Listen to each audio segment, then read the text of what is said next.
तो हम नेक्स्ट करते हैं सेंट्रल फोर्स मोशन के ही न्यूमेरिकल। तो हमारे पास क्वेश्चन 3 है, a planet of mass m, क्या ये विजिबल है? Yes, a planet of mass m and an angular momentum L moves in a circular orbit in a potential V of r given है -k/r, where k is a constant। ठीक है, if it is slightly perturbed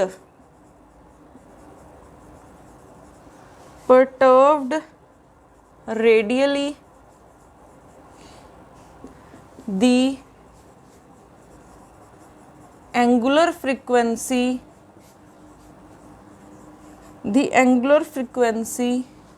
of radial oscillations is, तो ये हो जाएगा mk²/√2 L³।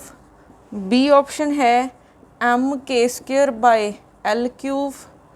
C option है √mk²/L³। D option है √3mk³/L³। ठीक है,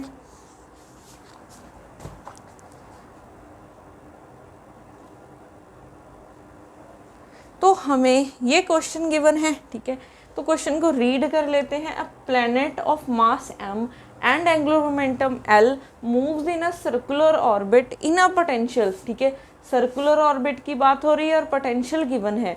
अब हमें क्या फाइंड करना है कि उसे क्या किया है। If it is a slightly perturb radially, then the angular frequency find करनी है। सर्कुलर मोशन है तो एंगुलर फ्रिक्वेंसी, कभी भी पोटेंशियल गिवन है तो एंगुलर फ्रिक्वेंसी कैसे निकालते हैं? Omega is equal to k'/m, और k' क्या होगा? सर्कुलर है तो v इफेक्टिव लेके चलेंगे। ठीक है, तो यहाँ से देखो v इफेक्टिव क्या होगा? L²/2m, क्योंकि यहाँ पे L क्या है? एंगुलर मोमेंटम होगा, तो ये कैपिटल L लेके चल रहे हैं, इसमें कोई प्रॉब्लम नहीं है, ये तो नोटेशन की बात है। mr² plus v of r, तो v इफेक्टिव हो जाएगा L²/2mr², यहाँ पे -k/r, इसका डेरिवेटिव लेंगे। ठीक है, तो आ जाएगा ये डेरिवेटिव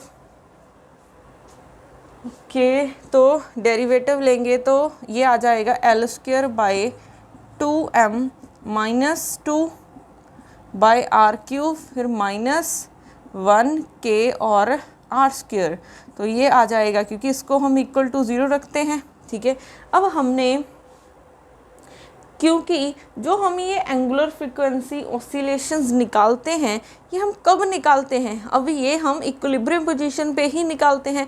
यूनिवर्स में हर एक चीज़ क्या रहना चाहती है? अपनी इक्विलिब्रियम पोजीशन में रहना चाहती है। ठीक है, यूनिवर्स की हर एक चीज़ अपनी इक्विलिब्रियम पोजीशन में रहना चाहती है, तो हम ये जो फ्रिक्वेंसी निकालते हैं, ये k' निकालते हैं, हम ये क्या करते हैं? इक्विलिब्रियम पे ही निकालते हैं, और इक्विलिब्रियम पे ही हमारा फर्स्ट डेरिवेटिव 0 होता है, मीन्स स्लोप 0 होती है। तो ये 0 के को रखा, 2 के साथ 2 कैंसिल, तो यहाँ पे -L²/mr³ minus minus plus k/r², तो ये इस तरफ आएगा तो प्लस हो जाएगा। mr³ is equal to k/r², R square. अब हमें यहाँ से आर की वैल्यू चाहिए, तो क्योंकि इक्विलिब्रियम पोजीशन पे ये निकालेंगे हम, तो आर की वैल्यू देखो कैसे निकलेगी, मल्टीप्लाई कर लो इसको,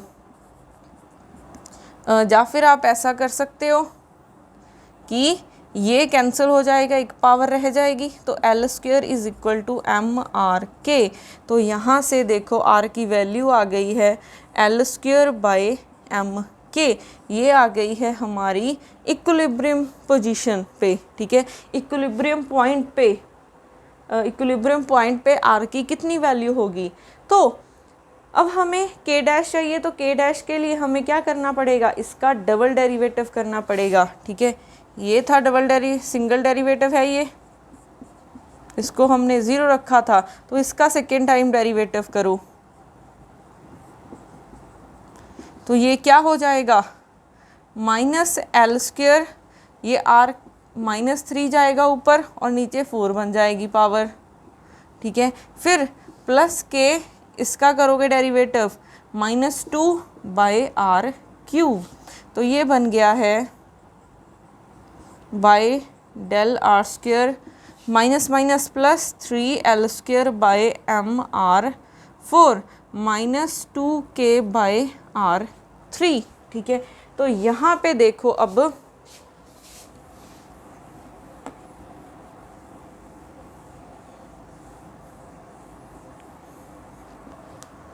तो इसको हम के डैश लिख सकते हैं, तो के डैश हो जाएगा 3 L square by M R raise to power 4 2k by R cube. ये हम इक्विलिब्रियम पोजीशन पे निकालते हैं, R is equal to R naught, तो वैल्यू पुट कर देते हैं, तो 3 L square by M, R 4 है तो L square by M K raise to power 4 -2k by, यहाँ पे क्या बन जाएगा, L square by M K cube हो जाएगा, ठीक है।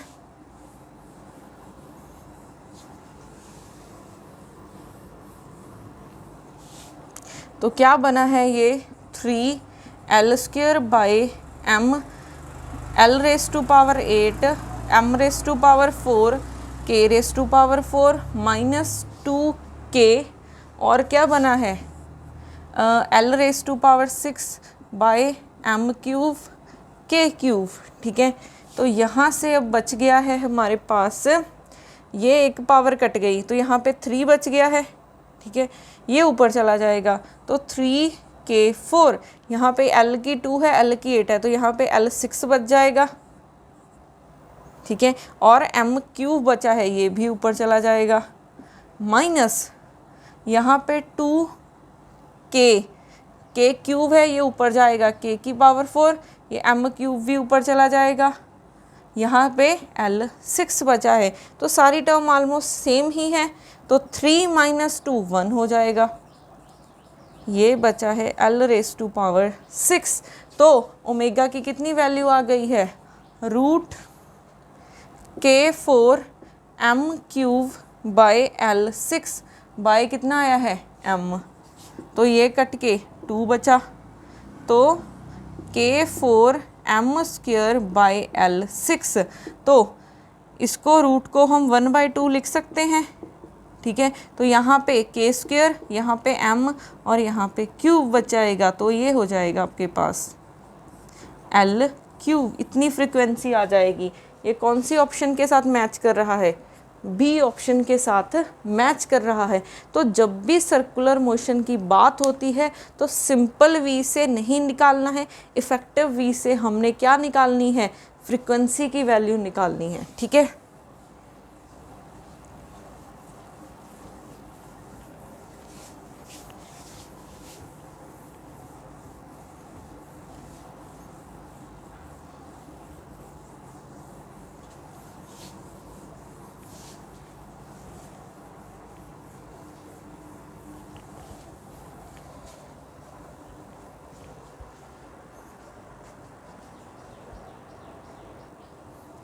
उसके बाद लिखते हैं next question, question number 4,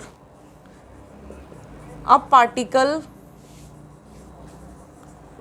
of particle of mass m moves under the influence of a central potential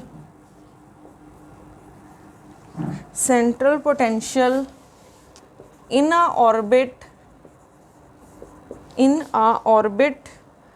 given है r is equal to k theta raised to power 4 where k is a constant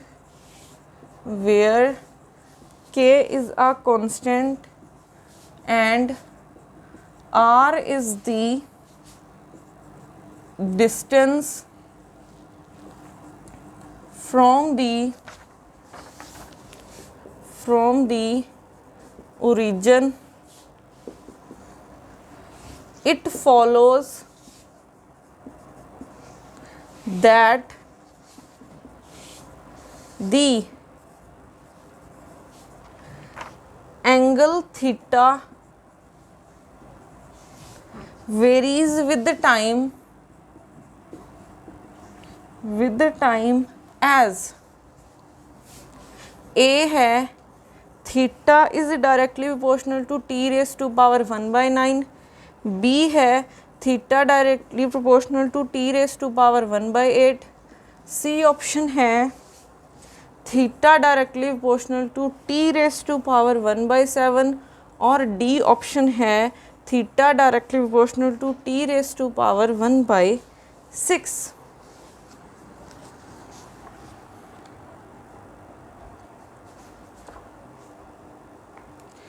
तो अगर हम यहाँ पे देखें हमें क्या given है, a particle of mass m moves under the influence of a central potential in an orbit, r की वैल्यू गिवन है k into theta raise to power 4 where k is a constant, r क्या है distance from the origin.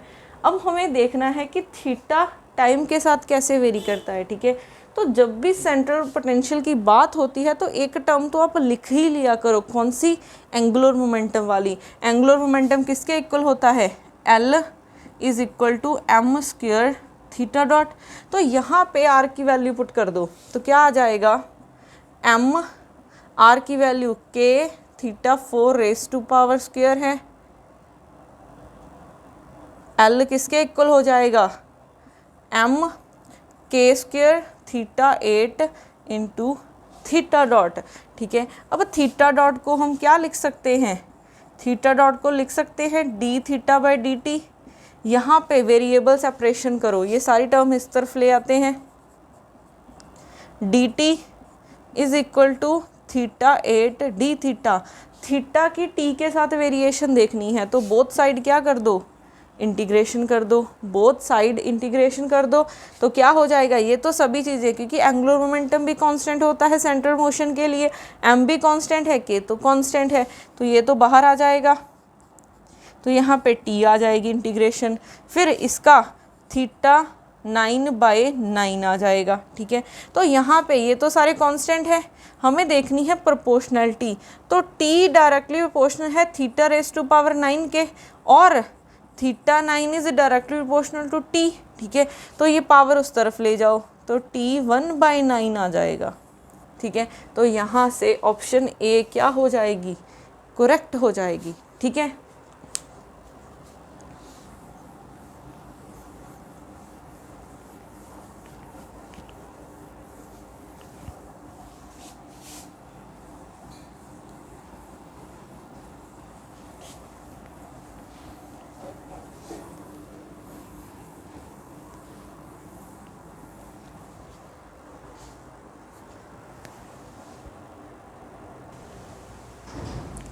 Next है हमारे पास areal velocity, ठीक है, areal velocity. अब areal velocity क्या होती है, पहले डेफिनेशन लिख लेते हैं, area swept per unit time by the position vector is called areal velocity, areal velocity, ठीक है। तो एरियल वेलोसिटी को हम एरियल वेलोसिटी किसके इक्वल हो जाएगी,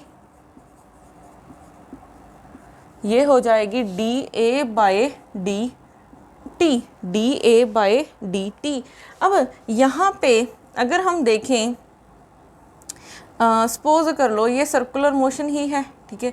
आपने क्या किया है, पार्टिकल पहले यहाँ पे था, डी टी टाइम में उसने इतना एरिया स्वेप्ट किया है, ठीक है। डी टी में उसने इतना एरिया स्वेप्ट किया है, इसको हम डी ए मान लेते हैं।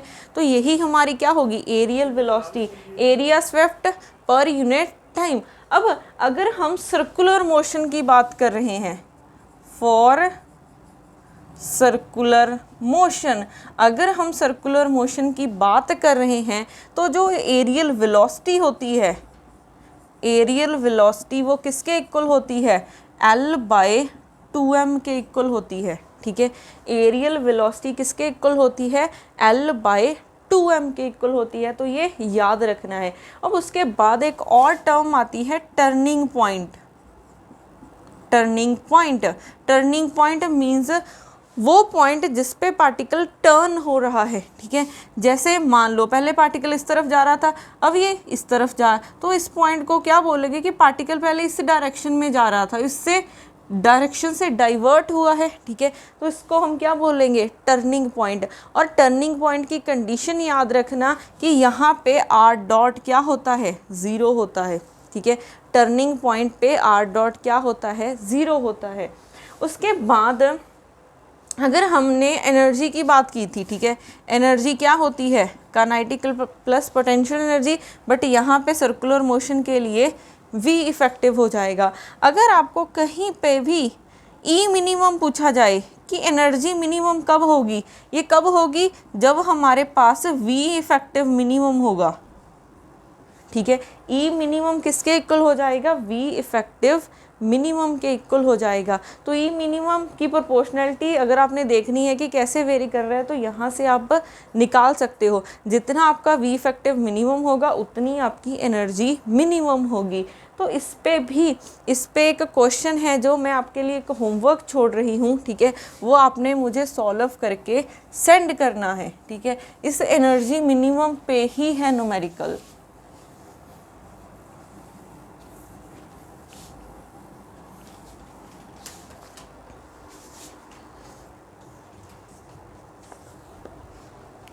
न्यूमेरिकल क्या है, इस लेक्चर का 5th न्यूमेरिकल है ये, consider a particle with the finite angular momentum L moving in a central field defined by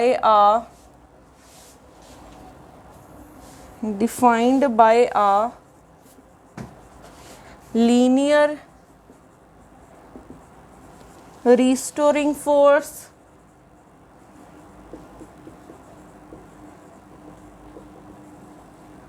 the minimum allowed energy E minimum scales as a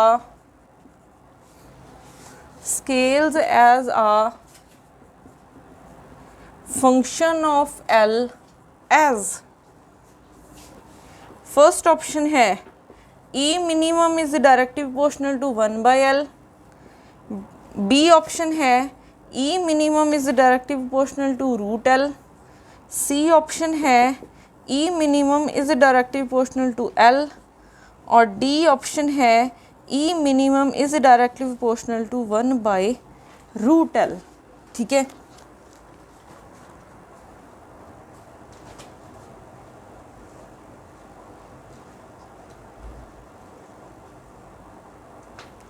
तो तो ये आपके लिए एक होमवर्क प्रॉब्लम है, इसको आपने सॉल्व करके मुझे सेंड करना है।